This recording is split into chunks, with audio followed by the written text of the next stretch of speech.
Picture चालू करो बे। चलो भाई देखो अब मैं क्या करता हूँ। और विश्वगुरु साहब का तो इतना अहंकार है कि वो किसी से बात ही नहीं करना चाहते हैं और पूरे देश क्या पूरा विश्व मान रहा है कि आर्थिक संकट आ रहा है, लेकिन बीजेपी और बीजेपी के प्रवक्ता लोग नहीं मानने को तैयार हैं। उनको आज भी राहुल गांधी राहुल गांधी राहुल गांधी। युद्ध हो रहा था उस समय पर मोदी जी केरल से चेन्नई, चेन्नई से केरल, केरल से फिर वेस्ट बंगाल, वेस्ट बंगाल से असम, सब चल रहा था। क्या उस समय पर कोई एनालिसिस था इनका? क्या सरकार की कोई मीटिंग हुई? क्या पेट्रोलियम मिनिस्टर ने कोई प्रेस कॉन्फ्रेंस करके बताया कि हमारे पास कितने भंडार हैं, कितने नहीं है? दुर्भाग्य यह है कि राहुल जी ने आज जो कहा है कि 2014 के बाद से जिस तरह से अर्थव्यवस्था का भट्टा बैठाया है इन्होंने, उसके अब रिजल्ट आने शुरू हो गए। और अगर सभी कुछ अच्छा है तो फिर ये रोज रुपया डॉलर की तुलना में क्यों गिरता चला जा रहा है? आज सुना है 97 के पार चला गया है। और युद्ध युद्ध युद्ध, इसको युद्ध के पीछे अर्थव्यवस्था के फेलियर को हम नहीं छुपा सकते हैं। क्या युद्ध से पहले 50 रुपए में डॉलर मिल रहा था? क्या बैलेंस ऑफ पेमेंट लगातार नेगेटिव क्यों हो रहा है? क्या वो पहले पॉजिटिव था? क्या चीन से हमारा 2014 के बाद कितने गुना इंपोर्ट बढ़ा है? कोई बताएगा? युद्ध में हमारी भागीदारी नहीं, लेकिन हमने कहीं ना कहीं ईरान से नेगेटिव किया, कहीं ना कहीं हम इजराइल के पक्ष में खड़े हुए नजर आए। ये विदेश नीति की पूरी तरह से फेलियर था। बार बार कहने से विपक्ष जो है सुझाव दे, विपक्ष तो पहले से कहता आ रहा है। क्या 2 साल में गोल्ड कितना हिंदुस्तान में आया, जो 2 लाख के पार चला गया, तब सरकार सो रही थी? क्या जिस समय पर चांदी के रेट 4 लाख से ऊपर चले गए, क्या सरकार ने कोई कदम लिया था? मैं समझता हूं टोकनिज्म करना, हेडलाइंस मैनेजमेंट करना, इससे देश नहीं चलता है। आज जो हालत है, इन्होंने कहा कि राहुल गांधी, दुर्भाग्य है देश का कि राहुल गांधी एलओपी हैं।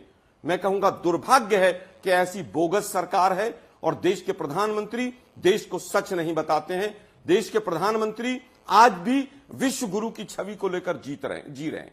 43 लाख करोड़ रुपया 21 बार में एक्साइज ड्यूटी बढ़ाई है इन्होंने। 21 बार एक्साइज ड्यूटी बढ़ाई है। क्या ये विपक्ष ने कहा था कि आप बढ़ा दीजिए? राज्यों के जो विपक्षी राज्य हैं उनके आप पैसे देते नहीं है। 6 बजे मोदी जी ने भाषण दिया कि साहब वो कारपूल कर लीजिए, पेट्रोल कम यूज कीजिए, और 9 बजे अपना पूरा काफिला लेकर और पूरी तरह से रोड शो करने शुरू कर दीजिए, जिसमें 200, 250, 300 गाड़ियां थी। दुर्भाग्य यह है कि टोकनिज्म पर आप चल रहे हैं। अमेरिका डंडा लेकर आपको हाँक रहा है। क्या जो रशिया से तेल की बात है, 1 महीने की कभी अमेरिका वो छूट दे देता है, फिर 1 महीने की दे देता है, हम कुछ बोलते हैं? हम केवल एप्स्टीन फाइल्स और अडानी के केस को बचाने के लिए कॉम्प्रोमाइज हुए, और उसी के तहत हमने अमेरिका से जो डील की, उसमें तो अभी बाकी आप दिक्कतें आएंगी। किसानों के सारे हित अमेरिका को मोदी साहब ने गिरवी कर दिए। डाटा, पूरा डाटा दे दिया है। हाँ। आज जिस तरह की हालत है, 30 से 40 लाख करोड़ का जो शेयर मार्केट में नुकसान हुआ है, मोदी जी ने तो 2024 में दुनिया को शेयर खरीदवा दिए थे। क्या यह काम भी देश के प्रधानमंत्री का था? डिसइन्वेस्टमेंट की बात कि कितना करेंसी फ्लाई हुआ है, अप्रैल में 1.25 लाख करोड़ हुआ है मोदी जी की अपील से पहले। क्या सरकार ने कोई करेक्टिव मेजर लिया था? आईपीएल बंद करवा दो ना भाई। आईपीएल चल रहा है, उसमें तो डॉलर्स में पेमेंट हो रही है, बंद करवा दो उसको। ये तो आलोक जी 23-24 में 33% और 24-25 में 35% हो गया है, और अभी तो और भी जो हम तेल ले रहे हैं रशिया से, उसमें और इजाफा हुआ है। फिर ये कैसे आपकी बात छिपती ये होती है कि एप्स्टीन दबाने के लिए कम कर दिया है रशिया से तेल? एप्स्टीन फाइल्स का पूरा मामला जब इंडिया में इरप्ट किया, उसके बाद से तेल परसेंटेज में रशिया से खरीदारी में इजाफा है। मैं समझता हूं कि अगर सब कुछ बहुत अच्छा चल रहा था, तो अमेरिका ने हमें 1 महीने की छूट क्यों दी? और सुना है 2 दिन पहले 1 महीने की छूट बढ़ा दिए। ये छूट पहले बंद किया गया, फिर छूट क्यों दी गई? इसका कोई जवाब देगा इस देश के अंदर? तो लेने के देने पड़ गए। ये नंबर्स बता रहे हैं कि डिप नहीं है, लेकिन गौरव भाटिया जी इस बात का जवाब दीजिए, ये डिप ये दिख रहा है कि इंक्रीज है रशिया से ऑयल में, लेकिन ये जो अमेरिका बार बार कहता है कि हम ये बढ़ा रहे हैं अवधि, हम ढील और ज्यादा दे रहे हैं खरीदने के लिए रशिया से, इसका क्या अर्थ है? इस पर भारत सरकार का क्या स्टैंड है, और वो कौन होता है हमें ढील देने वाला? अंजना जी, एक बात मुझे बताइए। मैं पहले तो साधुवाद आपका व्यक्त करता हूं कि आपने दिखाया किस तरह से जो कच्चे तेल का आयात है रूस से, वो नरेंद्र मोदी जी की सरकार में 30% से 34% तक है। अगर किसी की ढील देने पे भारत कार्य कर रहा होता तो ये फिर बढ़ता कैसे? दूसरी बात, आपको पता है ये 30 से 34% हमारे समय में है। हमने करीब 20 से 25 बिलियन यूएस डॉलर्स जो है बचाए हैं। कांग्रेस की सरकार में 1% तेल आता था रूस से, 1%। वो बात ये यहां बोलेंगे नहीं। तीसरी बात, मान लीजिए आज तक पे कोई आके कहे कि मैं दूसरे चैनल से हूं लेकिन मैं आज तक को इजाजत देता हूं कि 9 बजे अपना कार्यक्रम करे, अंजना जी 6 बजे हल्ला बोल करे। अरे भैया, इजाजत देने वाले तुम होते कौन हो? भारत ने पूछा है तुमसे? भारत वो करेगा जो भारत के हित में होगा। और नरेंद्र मोदी जी वो व्यक्ति है जिसको पूरा विश्व आज मानता है एक नेतृत्व के तौर पे। इसलिए कांग्रेस को जलन होती है और अगर आप मौका दे तो एक बात और कहूंगा, एलओपी क्या कर सकता है? अगर एलओपी को चिंता है तो जीएसटी की जो रेजीम है उसमें ले आइए। सारे जितने प्रदेश हैं कांग्रेस शासित राज्य, कह दीजिए कि ठीक है जीएसटी में रहेगा पेट्रोल डीजल, जनता को राहत। हमने 10 रुपए कटौती करके दी है एक्साइज ड्यूटी में। कुछ तो आप भी अपना कर्तव्य निभाइए। रुक, तेरे को बताते तेरी माँ की। अभी मजा आएगा ना भिड़ो।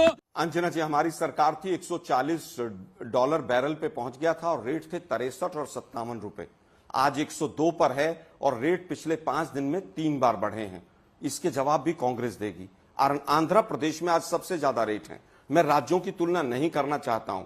कारण क्या है कि ये केवल पेट्रोल डीजल के प्राइस तक नहीं है। अरविंद सुब्रमण्यम ने जो कहा है, आर्थिक सलाहकार, ये रोजी रोटी का सवाल होने वाला है, ये जीवन यापन का सवाल होने वाला है।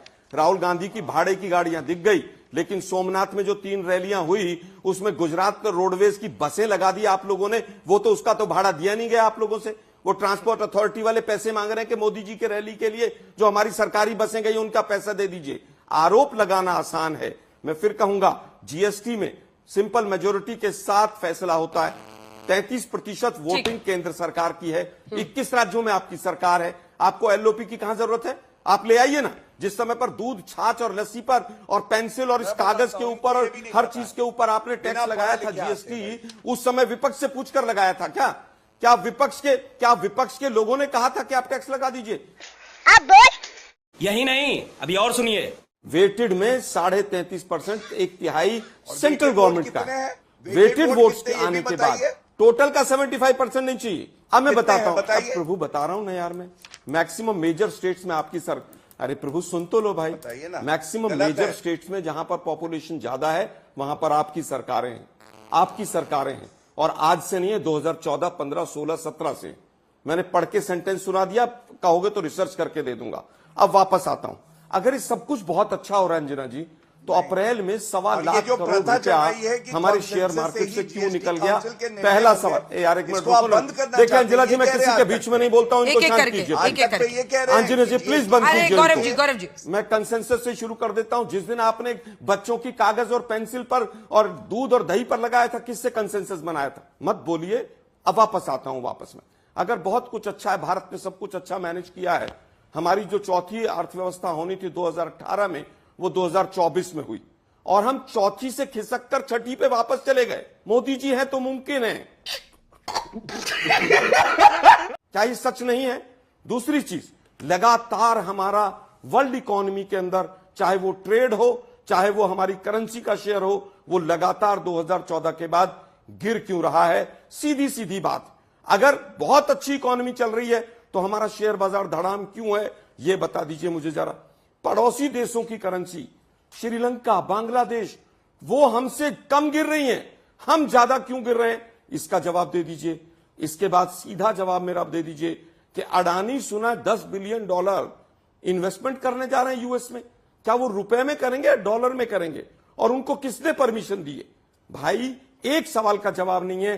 2017 के बाद 1 मीट्रिक टन का भी स्टोरेज आपने क्रूड ऑयल का नहीं बढ़ाया है। एक रिफाइनरी बन के तैयार हुई थी, मोदी जी के होर्डिंग लगे, मोदी जी का प्रचार प्रसार होना था, उसमें आग लग गई। अब ये किसका दुर्भाग्य है, ये भी जरा सोच लीजिए। दुर्भाग्य ये है कि ये सरकार निकम्मी है, ये सरकार बोगस है, प्रधानमंत्री कॉम्प्रोमाइज्ड है, अडानी के पीछे छुप रहे हैं, अडानी के केसेस की वजह से गलत डील किया अमेरिका से, और यहां पर डंका पीट रहे हैं। 9.5 लाख करोड़। एक आलोक जी, आप जिस तरह का शब्द प्रधानमंत्री के लिए इस्तेमाल कर रहे हैं, जली ना, तेरी भी जली ना। एक ये भी डेटा है ये ग्राफिक्स का ही डेटा है, इसको फिल्टर। यूपीए के कार्यकाल में जो भी इजाफा हुआ, 155% वृद्धि हुई डीजल की कीमत में, 114.4% वृद्धि हुई इसकी कीमत में, पेट्रोल की कीमत में। कब से कब? अप्रैल 2004 से लेकर अप्रैल 2014 तक। और अब जब आप अप्रैल 2014 से 26 तक देखते हैं, 12 साल जिसमें कोविड से लेकर दो युद्ध सामने आए हैं, तब पेट्रोल की कीमत में वृद्धि 35%, डीजल की कीमत में वृद्धि 63%। तो ये 15 मई 2026 तक का डेटा है जो आपके सामने है। अब आप ही बताइए कि क्या उस समय जो कीमतें बढ़ रही थी तो कोई कॉम्प्रोमाइज था? उस समय पर विश्व आर्थिक मंदी के दौर से गुजर रहा था। विश्व के प्राइसेस 140 और 45 डॉलर रहे। हमारा पूरा 10 साल का जो एवरेज रहा वो 100 से ऊपर रहा। क्या ये सच बात नहीं है? हमने उसके बावजूद कंट्रोल किया। हमने जब गैस के प्राइसेस टॉप में थे, हमने 412 रुपए में सिलेंडर दिया। आज कितने में है? लगभग 1100। अंजना जी, अब मुझे मेरा समय मिल जाएगा, वरना समय आपका आंकड़ों के ऊपर जो आईएमएफ कहता है कि हिंदुस्तान के जो आईएमएफ कहता है कि हमारे आंकड़े सी कैटेगरी के हैं। हम इसीलिए क्योंकि हम बार बार झूठ बोलते हैं। मैंने 10 सवाल पूछे। अगर इतना अच्छा सब कुछ था है तो फिर ये करेंसी फ्लाई क्यों है? फिर ये प्राइस क्यों बढ़ रहे हैं? फिर ये शेयर मार्केट धड़ाम क्यों है? तमाम चीजें सामने हैं, उसका एक जवाब नहीं। अंतिम बात कहना चाहूंगा कि वर्क फ्रॉम होम की बात की गई। ये देश की आंखों में धूल झोंकने जैसा है। 3 से 4% बल्कि 2% लोग ऐसे हैं जो वर्क फ्रॉम होम कर सकते हैं। क्या ड्राइवर वर्क फ्रॉम होम कर सकता है? क्या इंडस्ट्री वाला कर सकता है? क्या एग्रीकल्चर वाला कर सकता है? अनऑर्गेनाइज सेक्टर का, कंस्ट्रक्शन का लेबर कर सकता है? मुझे लगता है कि सोचना चाहिए कि वर्क फ्रॉम होम कितने लोग कर सकते हैं और उसमें से कितने करेंगे। ये बहुत बड़ा आंख में धूल झोंको, अपनी नाकामी को देश की जनता के ऊपर डाल दो। इतना छोटा पहले कभी नहीं हुआ होगा। बस अरुण कुमार जी, 2 बातें जो आलोक जी कह रहे हैं उस पर मैं आपका रिस्पांस चाहती हूं। वो कह रहे हैं कि ये ग्रेटर इकोनॉमिक फेलियर है और इसको युद्ध के पीछे छिपाइए मत। क्या आप इस बात से सहमत हैं या असहमत हैं? आपको लगता है कि जिस तरह भारतीय अर्थव्यवस्था आगे बढ़ रही थी उसमें युद्ध की वजह से एक बड़ा सेटबैक और झटका लगा है या नहीं लगा है? और दूसरी तरफ जीएसटी में काउंसिल में ये अप्रूव हो, पेट्रोल डीजल की कीमतें भी जीएसटी में आए, इसमें आपको ईमानदार एफर्ट दोनों की तरफ से दिख रहा है? देखिए, मेरा मानना है कि ये एक सप्लाई शॉक है और ये सप्लाई शॉक आया है एक पहले के शॉक से। पहले जो था वो टैरिफ का शॉक था, उसकी वजह से अर्थव्यवस्था और बिगड़ गई थी। उसके पहले यूक्रेन का शॉक था, उसके पहले पैंडेमिक का शॉक था, उसके पहले जीएसटी का था, उसके पहले नोटबंदी का। तो अर्थव्यवस्था 2016 के बाद कई सारे शॉक से डील कर रही थी, इसलिए काफी जो एक परेशानी के दौर से अर्थव्यवस्था गुजर रही थी। तो अभी ये इतना बड़ा झटका है क्योंकि सप्लाई शॉक सिर्फ एनर्जी का ही नहीं है। 20% जो दुनिया की एनर्जी है वो वहां से स्टेट ऑफ हॉर्मुज से आती है, वो रुक गई तो हमारे ऊपर तो असर पड़ेगा क्योंकि हम तो 90% क्रूड वहां से मंगवाते हैं और हमारी गैस 60% वहां से आती है, तो हमारे ऊपर असर पड़ा। हमारे पास क्रूड कम आया, तो जो मार्च के महीने में 60% कम आया और अप्रैल के महीने में 10% कम आया। तो इसका मतलब है कि कमी तो होगी। और दूसरी बात यह कि जब क्रूड है उसमें से आपका जो सल्फर निकलता है, उसमें से हीलियम निकलता है, उसमें से फर्टिलाइजर बनता है, उसमें से आपके जो प्लास्टिक बनता है, उसमें से और बहुत सारी चीजें फार्मास्यूटिकल वगैरह बनते हैं, उसमें सब में शॉर्टेज आई है। तो इसलिए उत्पादन पे असर है, इसलिए आपके रोजगार पे असर है और दामों पे असर है। और जो दाम है वो जैसे गैस के सिलेंडर, अब लोग जो गरीब आदमी जो 11-12 हजार कमाता है वो 950 का सिलेंडर 4000-5000 में लेता है, तो उसका तो बजट बिगड़ गया, तो उसके काम पे भी असर हो गया, ये भी असर हो गया। अब सवाल उठता है कि क्या करना चाहिए था। तो मेरा मानना है कि जो हमारा 35% हम जो रिफाइंड प्रोडक्ट एक्सपोर्ट करते हैं उसको तुरंत रोक देना चाहिए था। ये मैंने मार्च में आपके चैनल पे बोला था कि ये हमें रोकना चाहिए क्योंकि हमारे पास क्रूड की शॉर्टेज रहेगी। रिफाइनरीज के पास 7 दिन का स्टॉक होता है, हमारा जो स्ट्रेटेजिक रिजर्व है वो 9.5 दिन का है, तो 16.5 दिन के हमारे पास एक तरह से रिजर्व है, वो उसको हमें बचाना चाहिए था। पर हम 35% तो एक्सपोर्ट कर रहे हैं, तो जो हमारी शॉर्टेज है वो और बढ़ जाती है जब हम एक्सपोर्ट करते हैं। दूसरा, हमें फॉरेन एक्सचेंज बचाना है, तो लिबरलाइज रेमिटेंस स्कीम में $26 बिलियन साल का जाता है, उसमें से $15-16 बिलियन हम बचा सकते थे। फिर तीसरी बात यह कि हम डिसाइड कर सकते थे कि क्या चीज जरूरी है और क्या गैर जरूरी है। जो जरूरी चीजें हैं उन पर पूरा ऑयल दिया जाए, पूरी एनर्जी दी जाए, जिससे कि अर्थव्यवस्था पे कम असर पड़े। जो गैर जरूरी चीज है उसको रोका जाए। जैसे कि हमें फॉरेन एक्सचेंज बचाने के लिए हमें गोल्ड पे जो करना पड़ेगा, क्योंकि हम $72 बिलियन का गोल्ड लेते हैं, तो गोल्ड के जो हम इन्वेस्टमेंट के पॉइंट ऑफ व्यू से लेते हैं और काले धन की अर्थव्यवस्था का उसमें इस्तेमाल होता है। हम काले धन की अर्थव्यवस्था पे रोक लगाएंगे तो गोल्ड की जो होल्डिंग भी कम होगी और जो बाहर से गोल्ड आता है वो भी जो हमारे लिए कम हो जाएगा। तू समझा? हाँ। तो सरकार के पास ऐसे कई सारे कदम थे जो 75 दिन पहले लिए जा सकते थे, जो अभी लिए जा रहे हैं, और इसीलिए हमारी स्थिति बिगड़ती जा रही है। सरकार को बताना चाहिए, हमें जो सबको कॉन्फिडेंस में लेना चाहिए कि कितना हमारे पास अभी क्रूड का स्टॉक है, कितना हमारे पास अभी रिफाइंड प्रोडक्ट का स्टॉक है, वो हमें बताया नहीं जा रहा। वो एक मीटिंग करके सबको बताएं और एक कॉन्फिडेंस में लेके एक नेशनल कंसेंसस बिल्ड करें। जो नेशनल कंसेंसस अगर बिल्ड होगा तो उससे फिर जो हमारी जो पॉलिसी है वो सही चलेगी। सही पकड़े हैं। मजा आया।